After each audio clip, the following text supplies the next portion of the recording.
You felt the glitch, reality, stuttered once. Everyone laughed.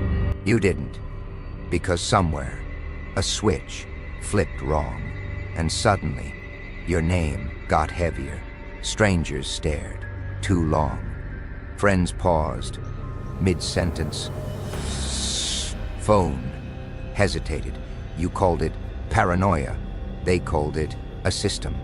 You were never supposed to notice, but you did. Now the data is bleeding. Receipts whisper. Footsteps rewind, and the lie can't stand straight anymore. They said you were crazy. Funny thing, crazy people don't get evidence. You do. And somewhere, in a dark office with shaking hands, someone just realized you weren't the problem. You were the exposure. And now, they don't want to erase you. They want to make you disappear. Welcome to the moment when truth starts hunting. It never starts with alarms.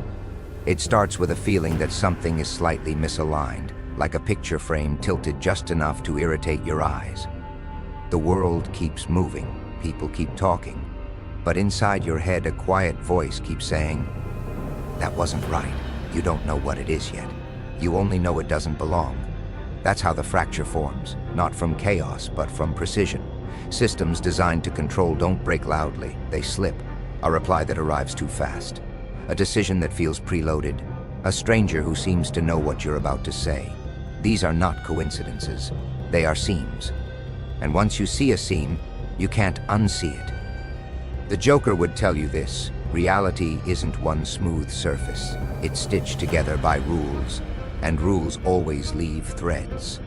You tug one thread by accident, and suddenly the whole design starts whispering.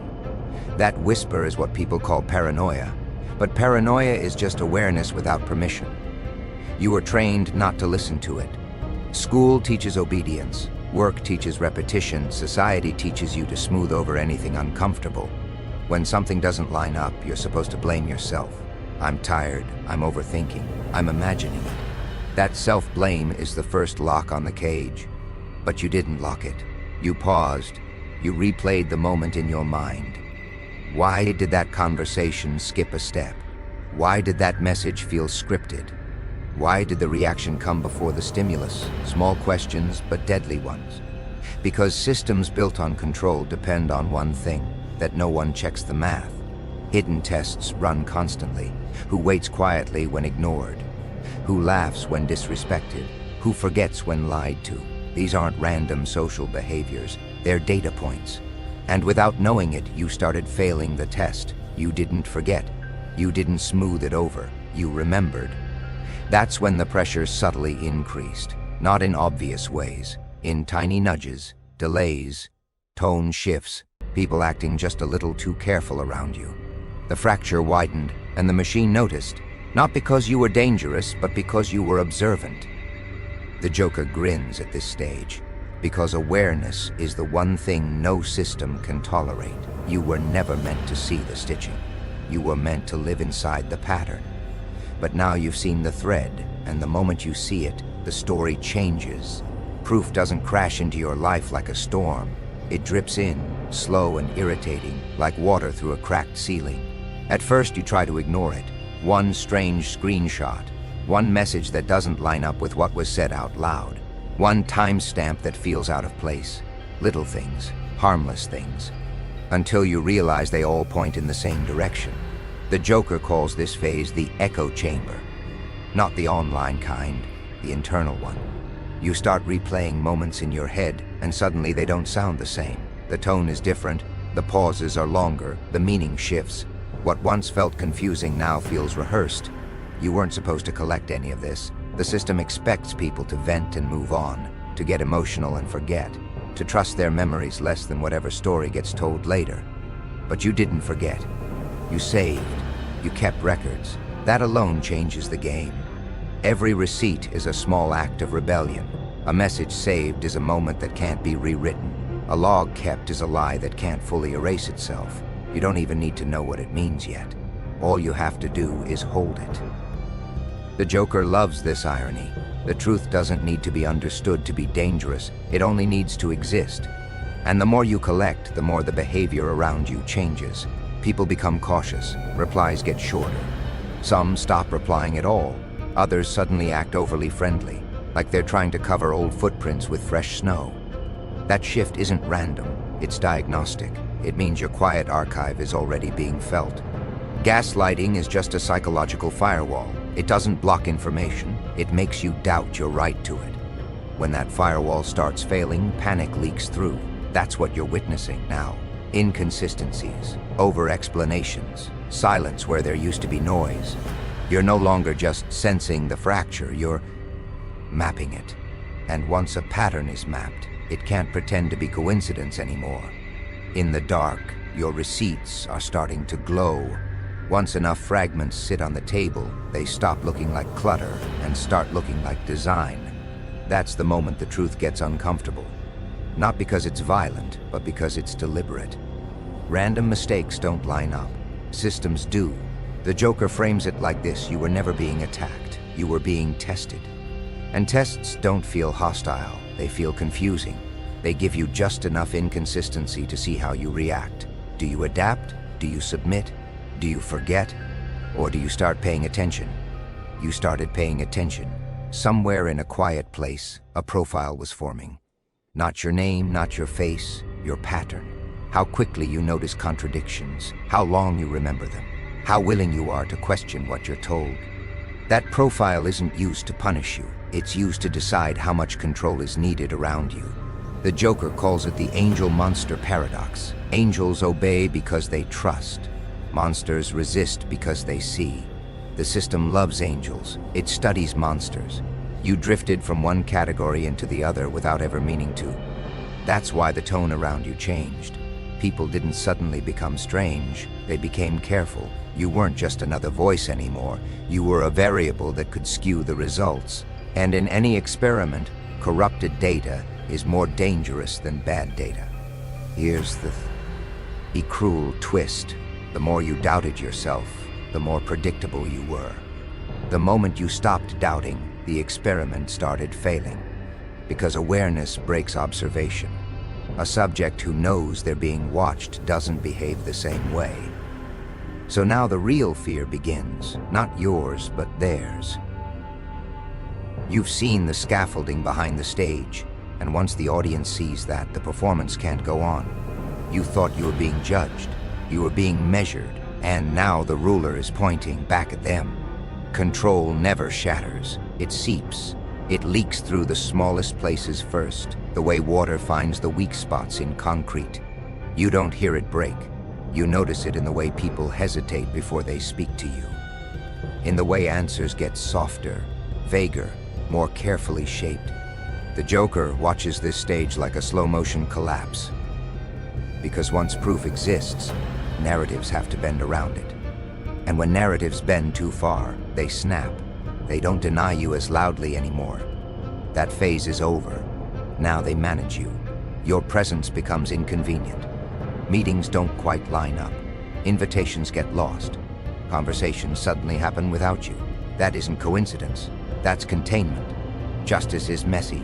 It creates questions. It invites witnesses. The system doesn't want that. It wants silence.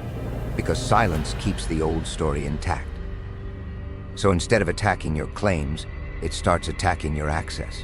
Who you can talk to, where you can show up, how visible why. The Joker calls this the soft cage. No bars, just shrinking space. You can still move, but every direction feels subtly blocked. People act normal on the surface, yet something underneath is carefully guiding outcomes away from you. And here's the giveaway. The more you do nothing, the more the resistance increases. That's how you know you're not imagining it. If you were powerless, no one would bother controlling you. Pressure only appears around leverage. Every avoided message, every awkward pause, every unexplained change. They're all symptoms of the same disease, a system realizing it's no longer fully in charge. You don't need to threaten, you don't need to shout. Your existence, with proof, is already loud enough. Power doesn't announce when it changes hands. It just feels different. The fear you used to carry starts to move. It slides out of your chest and into theirs. That's the quiet miracle of proof. You don't become stronger, they become weaker. The Joker smiles at this part because it's the moment the game inverts. Before, you were reacting, now they are. Every message you hold is a loaded question. Every contradiction you can point to is a crack in their control. You don't even have to use them. The fact that you could is enough. They start watching you the way you once watched them. Who are you talking to? What do you know? What might you release next? The hunter becomes nervous of the prey. That's the graduation. You've moved from being inside the test to standing over it. Not as a hero, be UT as an auditor. You don't need emotions now, you need accuracy. Systems can survive anger. They can't survive documentation. The Joker calls this the ledger phase. Everything gets written down. Every inconsistency becomes a line item. Every lie gets its own column. And once a ledger exists, stories lose their power. Numbers don't argue. Patterns don't apologize. What terrifies them most is that you're no longer asking for permission. You're not trying to convince. You're just quietly holding reality in your hands, piece by piece. That changes how they move around you. They become careful, they become polite, they become fake. That's how you know you're winning. Not because they're scared of what you'll say, but because they're scared of what you already have. Power didn't arrive with fireworks. It arrived with files. And now, the balance isn't theirs to control anymore. When control slips, it doesn't give up. It hunts. Not with noise, not with force, but with subtle pressure designed to make you doubt your footing. The Joker describes this stage as a chessboard, where every square looks safe until you step on it. First comes isolation. People who once spoke freely start becoming distant. Conversations shorten. Invitations vanish. It's not that they suddenly dislike you. It's that someone else has started suggesting it's safer not to be around you. Safety is the system's favorite excuse. Then comes distortion. Small stories about you begin to circulate. Not dramatic lies, just gentle ones. You're stressed, you're overthinking, you're hard to deal with. These labels are meant to soften your edges, so that if you ever speak too loudly, the room is already primed not to believe you. The Joker calls this reputational fencing. They don't lock you in, they make sure no one wants to stand next to you. You feel the walls closing, but they're invisible. That's the trap. A visible cage creates resistance. An invisible one creates loneliness. And loneliness is easier to manage than rebellion. But here's the flaw in their strategy. Traps only work on creatures who don't know they're being hunted. You do. Every strange silence, every awkward glance, every sudden shift in tone just adds another data point to your collection. The hunt is making you stronger. They think they're shrinking your world. They're actually revealing its edges. The Joker almost laughs at this irony. The more they try to contain you, the more obvious their fear becomes. And fear leaves tracks. You're no longer lost in the maze. You're mapping it. There is a moment in every broken system when it realizes the numbers no longer favor it. Not because someone rebelled loudly, not because a riot broke out, but because a single variable refused to stay quiet. That variable is you now. Not a person in their eyes anymore, but a destabilizing force in the equation they used to trust. The Joker calls this stage post-control. It's what happens after manipulation stops working, but before collapse becomes obvious. The system still wears its mask. People still smile. Emails still get sent. But underneath all of it, the math is wrong. And wrong math always panics. Before, they could predict you. They knew how much pressure it took to make you back down. They knew what kind of confusion made you hesitate. They knew which doubts would turn you inward. That was the old equation. Pressure plus confusion equal to compliance. But proof changed that. Records changed that. Memory changed that. Now, when they apply pressure, you don't fold, you observe. When they create confusion, you don't internalize it. You compare it against what you've saved. That breaks the formula. And when a formula breaks, the system can no longer forecast the future. That's the true source of their fear. It isn't that you might expose them. It's that they no longer know what you'll do next. The Joker would tell you that control isn't about power, it's about prediction.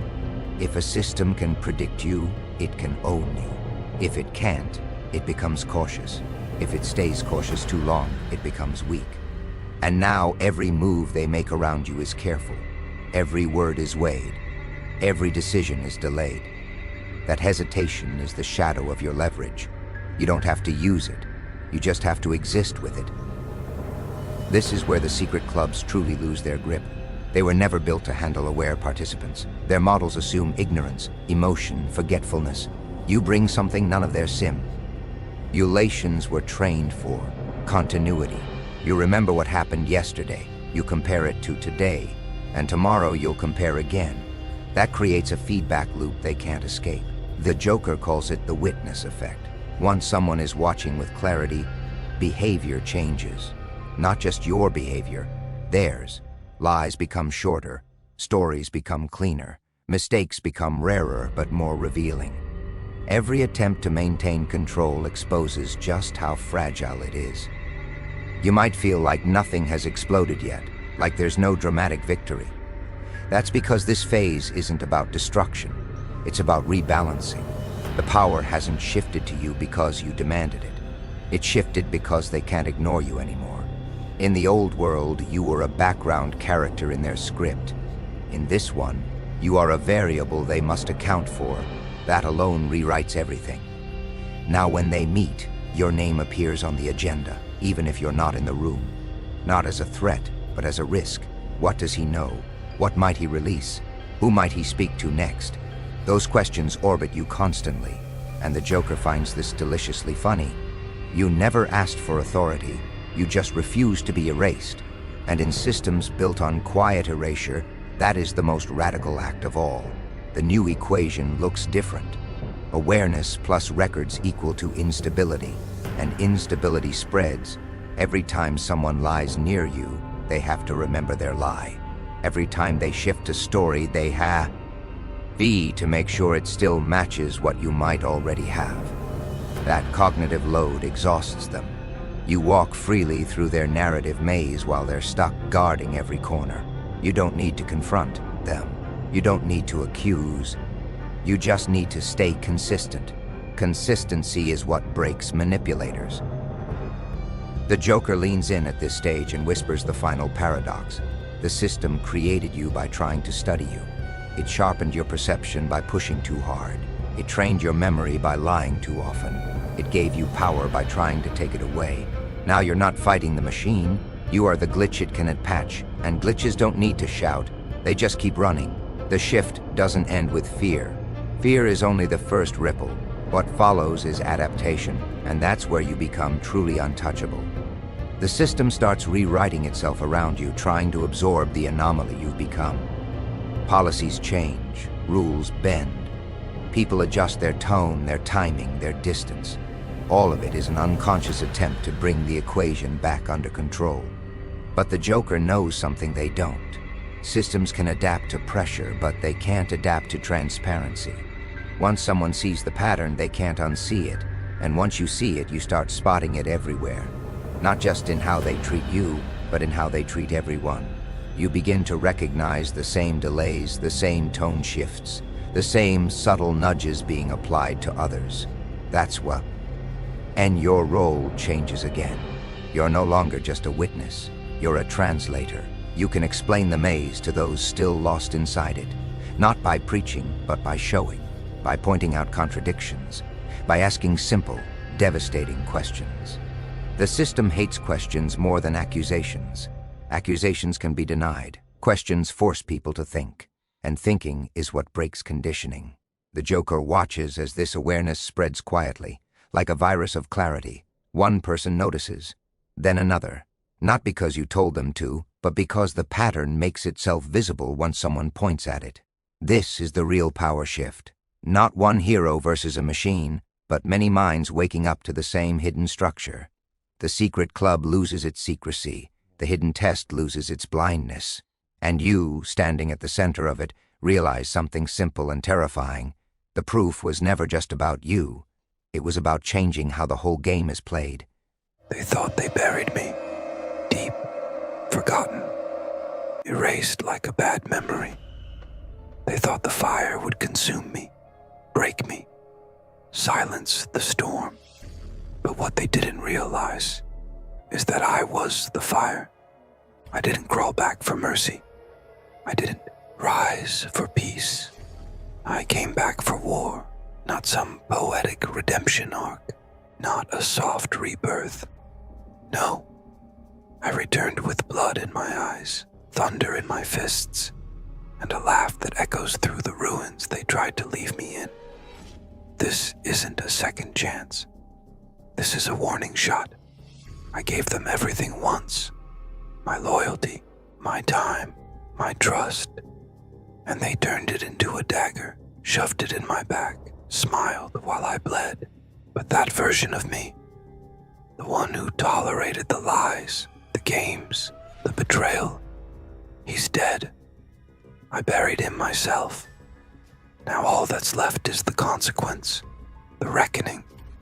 I'm not here to play their games anymore. I'm here to end them.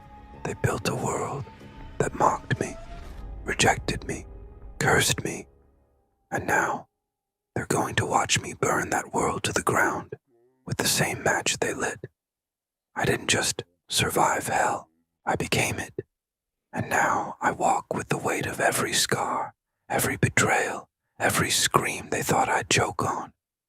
So when they hear my name again, and they will, it won't be a memory. It'll be a warning. Because I'm not just back, I'm unleashed. They always cheer when you fall. They clap the loudest when the light in your eyes fades. And when you scream, oh, that's their favorite song. I learned that the hard way, not once, not twice, but every time I tried to be something I'm not. Every time I held back my storm to fit into their fragile little world. They handed me a new cage and smiled as they locked it.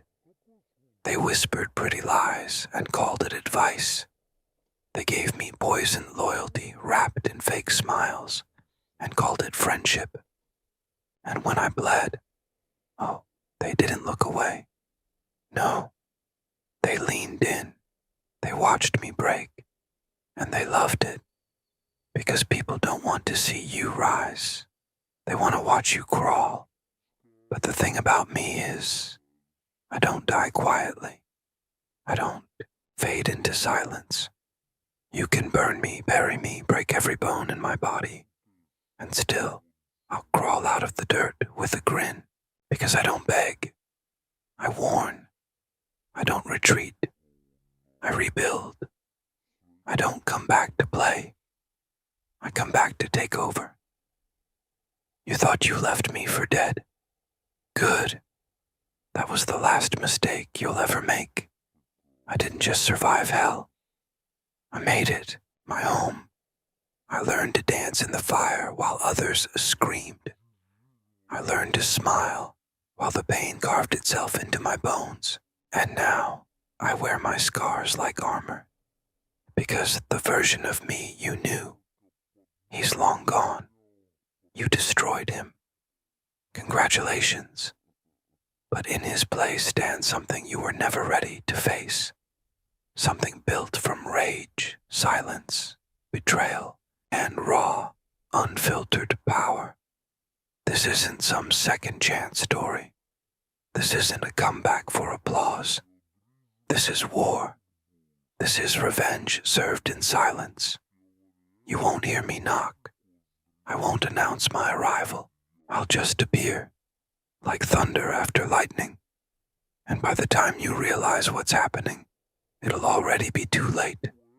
Because now, I don't move with mercy. I move with intent. Every step I take echoes with purpose. Every word I speak cuts like a blade. And every time you thought I was broken, that was just me watching, learning, evolving. Now I don't flinch. I don't trust.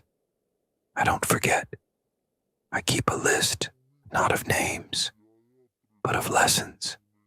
And every one of them taught me how to become the very thing you fear the most. I'm not the villain. I'm the reflection of everything this world made me. You wanted a monster. You fed it. You mocked it. You triggered it. So don't act surprised when it comes knocking, wearing your name on its tongue like a prayer. You see, there's power in being underestimated. There's beauty in being overlooked. Because while they're busy laughing, you're evolving. While they're throwing stones, you're building an empire with the rubble. And when the time comes, and it always comes, the silence turns into footsteps. The shadows come alive. And the same people who once doubted you, they'll scream the loudest when you finally stop holding back. I didn't return to prove anything. I'm done proving. I'm done asking. I'm done playing nice for a world that mistook my silence for surrender. Now, I take what's mine. I take what was stolen, and I take back my name, not with apologies, but with fire. I walk into rooms like I own them, because I've already conquered worse. I've already bled through battles no one saw, suffered in silence while others laughed, and still stood up without anyone's help. That's the kind of power no enemy can steal, the kind of rage no cage can hold. They thought silence was weakness. They thought absence was surrender. But they never understood. Real power doesn't scream. It waits. Real storms don't make noise until they strike. And when I vanished, when I disappeared from the chaos they created, it wasn't defeat. It was preparation. I wasn't hiding. I was forging. While they celebrated, while they mocked, while they mistook my stillness for failure, I was becoming something they could never comprehend. You see, pain isn't punishment. It's permission. It opens doors most people are too afraid to knock on. But me, I didn't knock. I kicked that door in. And now, I stand on the battlefield, not with hope, not with forgiveness, but with vengeance in my chest and fury in my hands. I am no longer the man they hurt. That man died the night I realized nobody was coming to save me. That man disappeared the day I stopped explaining myself. In his place, a being shaped by betrayal, tempered by time, forged in solitude, and armored with the memory of every single time they laughed at my pain. You want to know what hell feels like? It's watching people smile while you drown. It's choking on hope while they casually walk away. But now, I thank them. Every fake friend, every snake behind the smile, every coward who kicked me while I was down, because without them, I would have never found this version of myself. The version that doesn't beg, the version that doesn't wait for a seat at the table. He flips the whole damn table over and builds his own. They wanted a war. Then war's what they'll get. Not with bullets, not with blood, but with legacy, with silence, with the unstoppable force of someone who no longer gives a damn about their approval. Someone who doesn't play by their rules because he rewrote the book. I don't need crowds. I don't need cheers. I don't need a crown made by broken hands. I wear my scars as jewels, my solitude as armor, and my rage as fuel. And now, every step I take is calculated. Every move I make is surgical. They won't even know they've lost until the damage is done. And by then, I'll already be gone, not hiding, not escaping, but rising, always rising, above them, beyond them, without them. I came back not because I was invited. I came back because I chose to. That's what they hate the most, the fact that I didn't need their permission. that after all the dirt they threw, all the bridges they burned, all the knives they left in my back, I still found a way to climb higher. I turned every scar into a step, every insult into a weapon, and every betrayal into a lesson that shaped me into the unstoppable force you see now. And what's worse for them, I'm not angry anymore. I'm focused, and there's nothing more terrifying than someone who walks through hell and comes back smiling. I didn't come back to remind them who I was. I came to redefine who I am. I am not their failure. I am not their enemy. I am their karma, the echo of every lie, the shadow of every secret. I'm the final chapter they didn't see coming, and while they scramble to rewrite their stories, I'm busy building my empire from the ashes. Because now, I know I was never the problem. I was the cure they couldn't handle, the truth they couldn't face, the power they couldn't silence. So here I am, not to be loved, not to be accepted, but to be remembered. And trust me, they will. Do you know what's worse than being hated? Being understood too late. That's what they're realizing now, that I wasn't the villain. I was the result, the mirror no one wanted to look into. I was what this world creates when it chews up the kind-hearted and spits out the naive. When they tried to break me, they didn't know they were chiseling a statue out of stone. When they tried to bury me, they forgot I was the seed. And now that I've grown into something they can't control, they whisper warnings behind closed doors. They scramble for explanations. But it's too late, far too late, because the silence I gave them before, it was a gift, one they mistook for weakness. Now I speak with fire. I walk with thunder. I move like war. You see, I'm no longer chasing peace. Peace is for people who still believe in fairness, for people who still think the world owes them something. But I learned, painfully, that this world doesn't care about your heart. It only listens to power. And so, I became it. I became the cold stare in the mirror. I became the laugh that echoes after every betrayal. I became what they feared I might become the moment they saw the fire in my eyes. Someone who doesn't break. Someone who doesn't fold. Someone who turns his pain into a masterpiece. And now, they don't know how to stop me because I'm not running on anger anymore. I'm running on clarity. Cold, sharp, focused, ruthless. They told me I'd never make it without them. And now, they're nowhere to be found. Just ghosts, fading into the background noise of a life they were never strong enough to survive. And me, I'm still here, stronger, louder, bolder. I wear their doubts like a cape, their insults like medals. Every "you can't" turned into a brick in my foundation. Every laugh behind my back is now drowned out by the sound of my rise. I used to want their approval. Now I pity them, because they could have walked beside me. They could have seen the fire up close and called it light. But they tried to smother it. Now they just get to watch it burn everything they built against me. This isn't a second chance. It's a new era. The rebirth of a force they thought they buried in the dark. But I don't rot in the dark. I adapt in it. I sharpen my teeth. I train my rage. I study their patterns, their weaknesses, their lies. And when I step into the light, I don't blink. I don't flinch.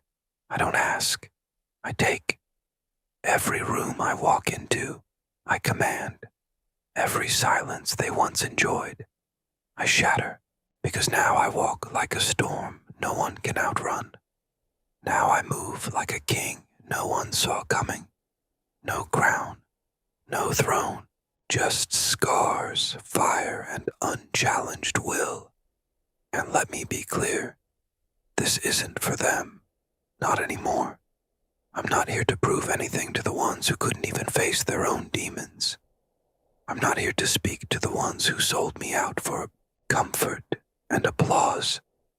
I'm speaking to the forgotten, the underestimated, the silenced, the ones who were laughed at, overlooked, broken, and left behind.